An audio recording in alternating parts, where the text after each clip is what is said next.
నమస్తే, welcome to Jyothi 321 world's. ఈరోజు video ఏంటంటే రవ్వ కేసరి సుజీనకతో హల్వా ఎలా చేయాలో చూద్దాం. దానికోసం స్టవ్ వెలిగించి ఒక కళాయి పెట్టి అందులో కొద్దిగా నెయ్యి వేసి అందులో డ్రై ఫ్రూట్స్ అన్నీ ఫ్రై చేసుకోవాలి.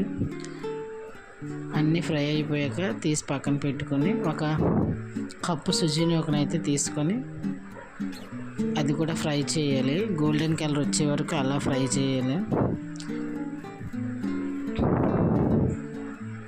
సుజీనక ఫ్రై అయిపోయాక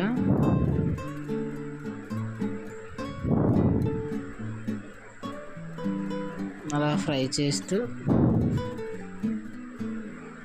ఫ్రై అయిపోయాక తీసి పక్కన పెట్టుకొని అదే కప్పుతో 3 కప్పులు ఒక కప్పు సుజీనకు 3 కప్పులు వాటర్ని అయితే తీసుకోవాలి. వాటర్ అలా మరుగుతున్నప్పుడు మన నూకనైతే బాగా ఫ్రై చేసాం కదా, ఆ నూకని అందులో వేసుకోవాలి.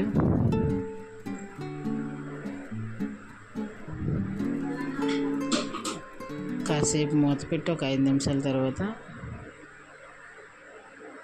ఒక కప్పు నూక అయితే కప్పున్నర పంచదార అయితే వేసుకోవాలి.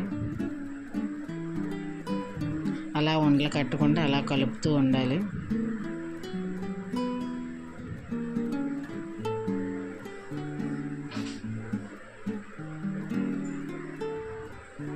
కొద్దిగా నెయ్యిని అయితే వేసుకోవాలి. మళ్ళీ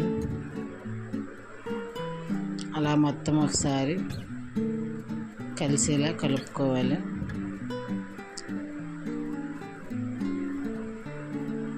ఏలకులు కొద్దిగా,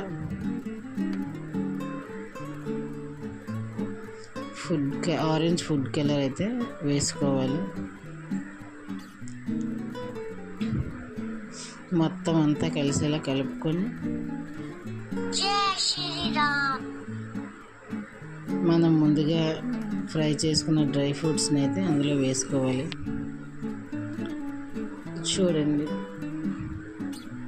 రవ్వ కేసరి అయితే రెడీ అయిపోయింది. టేస్ట్ అయితే సూపర్గా ఉంది. నా వీడియోస్ మీకు నచ్చినట్లయితే ప్లీజ్ సబ్స్క్రైబ్ చేసుకోండి, లైక్ చేయండి, షేర్ చేయండి, అలాగే కామెంట్ కూడా చేయండి. Okay, bye bye.